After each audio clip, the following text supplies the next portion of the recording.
Assalamualaikum warahmatullahi wabarakatuh, Buya. Assalamualaikum warahmatullahi wabarakatuh. Izin bertanya, bagaimana sebaiknya sikap seorang istri dalam menghadapi suami yang terkena stroke, sering marah, mudah tersinggung, tidak mau mengalah, dan memiliki ego yang tinggi? Mohon nasihat dari Buya agar saya bisa bersikap dengan sabar dan bijak dalam menjalani rumah tangga. Terima kasih banyak, Buya. Wassalamualaikum warahmatullahi wabarakatuh.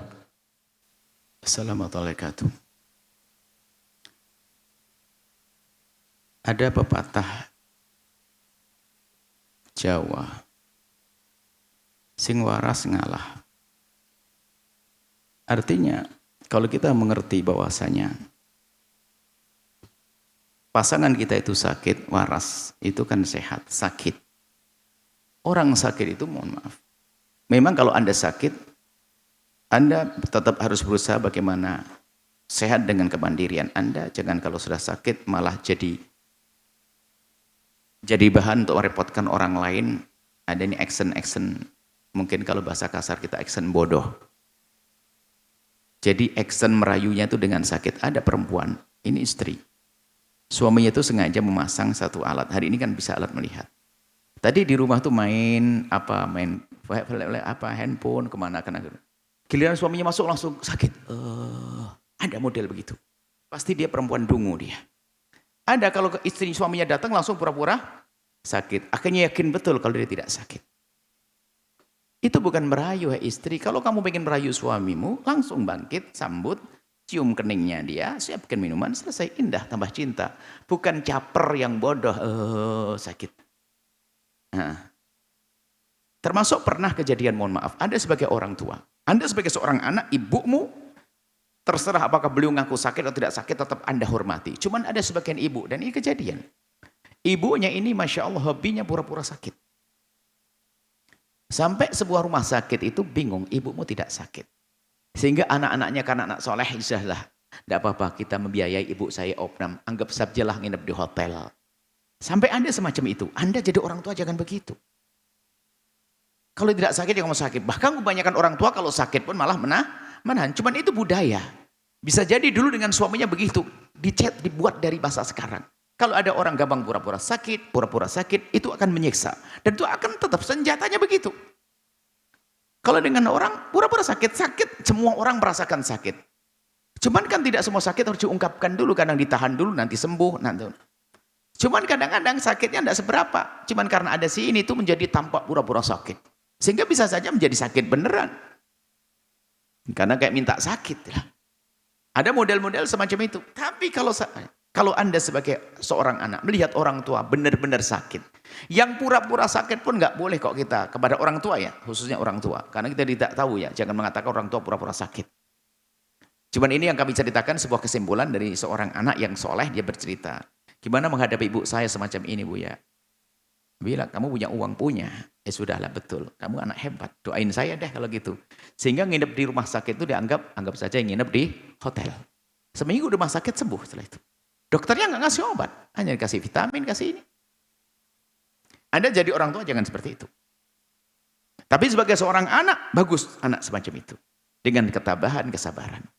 Lah termasuk dengan pasangan. Jangan pura-pura sakit. Sampai ada seorang istri, kalau ngadu sakit kepada suaminya itu ngejar. Aku juga sakit begitu.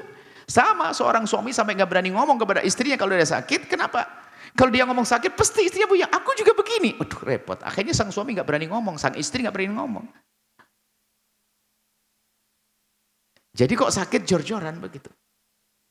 Sehingga ada satu budaya, kalau ketemu orang pura-pura sakit. Mulai dari anak-anak belajar semacam ini. Mandiri dong. Banyak orang, semua kalau sakit memang justru tanda kamu hidup itu kamu sakit. Kalau mati nggak sakit lagi kau. Kan begitu. Ada sakit wajar, demam, pilek, wajar manusia sakit. Siapa yang nggak pernah sakit? Katanya Fir'aun nggak pernah sakit, makanya jadi Fir'aun barangkali. Sakit kita ini mungkin. Hanya gini, jangan sampai sakit itu jadi senjata untuk cari perhatian orang. Ini bahaya sekali. Sakit cari perhatian. Dan itu adalah kebohongan dan dia sendiri akan semakin hancur. Karena yang rusak mentalnya sendiri.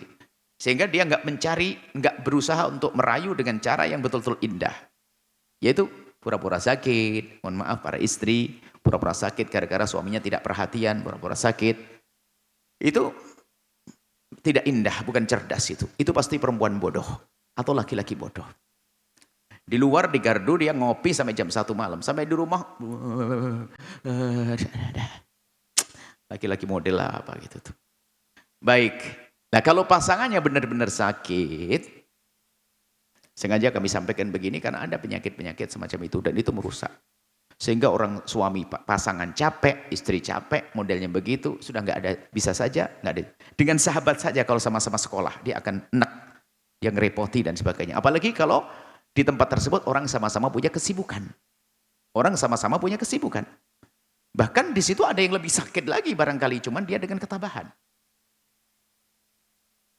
Baik, kemudian ini pertanyaan, suami saya seperti itu.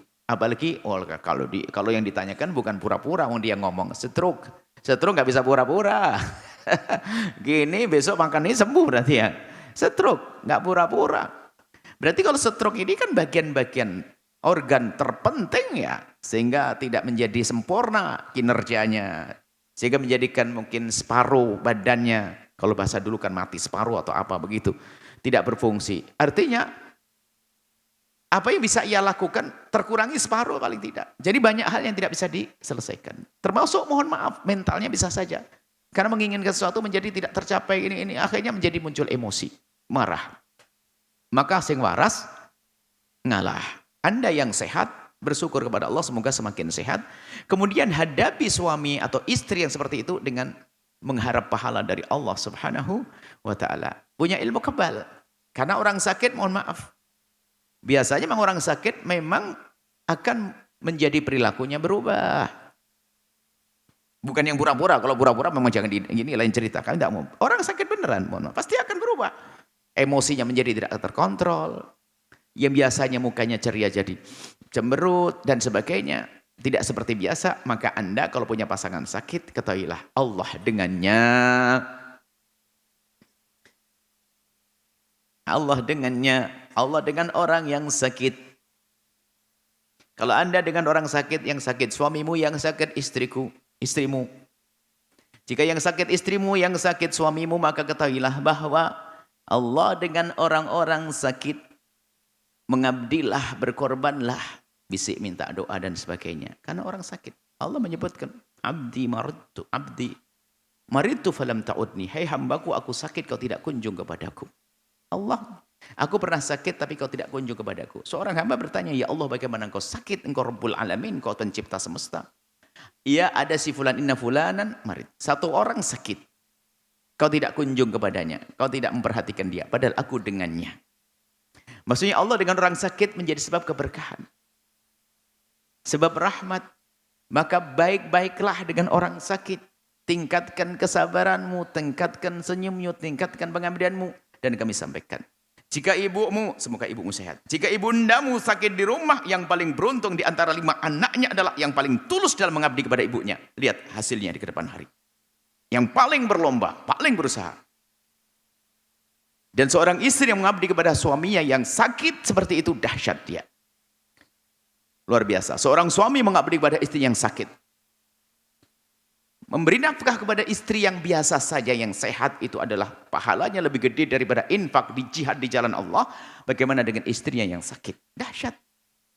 Satu sisi adalah peluang mendapatkan pahala berlipat-lipat. Makanya jangan dijalani dengan penuh penyesalan. Anda yang ceria. Bisa jadi keceriaanmu, kenyamananmu itu obat dahsyat untuk orang-orang sakit itu. Dimarahi malah senyum abang marah sambil dikecup keningnya. Makasih. Itu aja. Kosong. Marah lagi. Gue tambah disami. Maka sampai saya sampaikan kepada suster-suster, perawat-perawat, dokter-dokter, Anda sama orang sakit itu hebat dapat pahala. Cuman kebanyakan suster itu cemberut terus. Saya sampaikan, maklum dia ketemu orang sakit terus. Nah, maka ini suster-suster yang ngaji di sini jadi suster ahli surga ya. Dokter-dokter ahli surga. Subhanallah, dokter yang ceria wajahnya. Senyumnya seorang dokter sudah obat jadi orang sakit.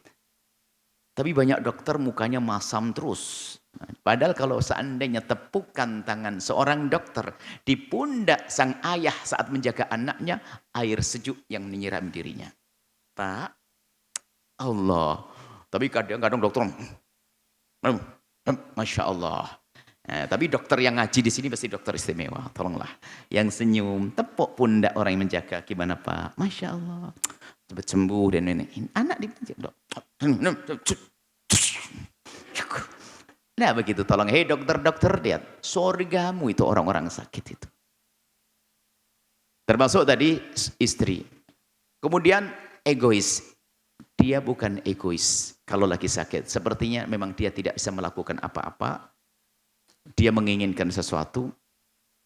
Sehingga keinginannya itu pengen segera terwujud. Sehingga seolah-olah tidak bisa dibantah. Selagi engkau bisa melakukannya, lakukan. Dan itu halal. Bukan egois. Maklumi dia lagi sakit. Termasuk suami yang melayani istri. Yang sakit-sakit sabar. Itulah surgamu. Minta doa. Berbisiklah sering ke telinganya.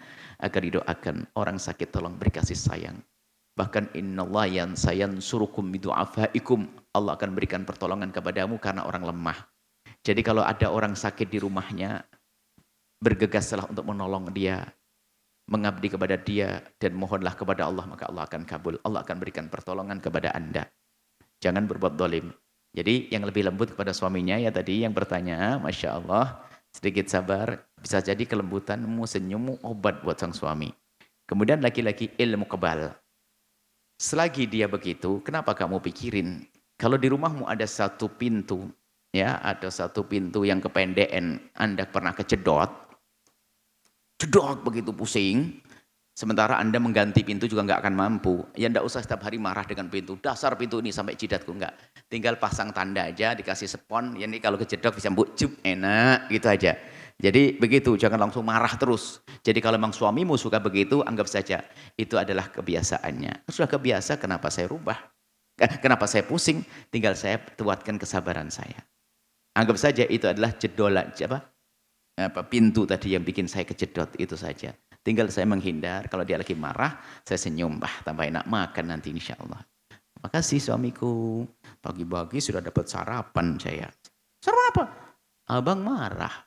Tapi percaya abang marah kayak apapun, adik nggak bisa marah. Wow, gitu cara ini. Sama seorang suami dengan istri itu langsung kelepek-kelepek dia. Maksudnya orang sakit itu beda. Ingat, sing waras ngalah. Jadi jangan perlakukan orang sakit seperti orang sehat. Dia bisa saja menuangkan minuman, menyemburkan minuman di muka Anda. Anda tidak usah marah karena dia orang sakit. Anda suapin obat, suruh nelen, tahu-tahu jeblret ke muka Anda. Itu terjadi karena dia sakit. Kalau orang sehat kurang ajar dia. Ini orang sakit, Anda harus punya maklum. Ingat, sabda Nabi, Allah dengan orang sakit. Perhatikan orang sakit di rumahmu. Dan yang lain lagi, jangan pura-pura sakit. Na'udzubillah, kayak minta sakit orang pura-pura sakit. Kayak minta sakit. Sakit sedikit, digede-gedekan. Berarti minta digedekan penyakit itu. Hati-hati. Mandiri, biarpun seorang istri sakit, suami sakit, jangan gampang. Kalau selagi bisa selesaikan dulu dengan sendiri. Kalau minta tolong dengan cara indah, abang aku lagi sakit, bukan dalam rangka untuk memberatkan. Tapi menyimpan berlebihan juga nggak boleh. Seolah-olah nggak percaya kepada istrinya, seolah nggak percaya kepada suaminya. Bisa jadi sudah nggak percaya karena istrinya setiap dilapori dia sakit, lebih sakit lagi. Suaminya dilapori lebih sakit lagi, nggak begitu. Tetap diskusi penting, ngobrol itu penting. Baik, insya Allah sehat semuanya. Perlakukan orang sakit di rumahmu dengan keyakinan bahwa di situ ada rahmat dan pertolongan Allah. Sehingga Anda akan begitu ringan setelah itu berurusan dengan orang sakit. Allah akan bisa. Sahabat Al-Bahjah TV, setelah menyaksikan video ini, jangan lupa bersolawat kepada baginda Nabi Muhammad. Shollu ala Nabi Muhammad. Allahumma sholli alaihi wa ala alihi wa sahbihi.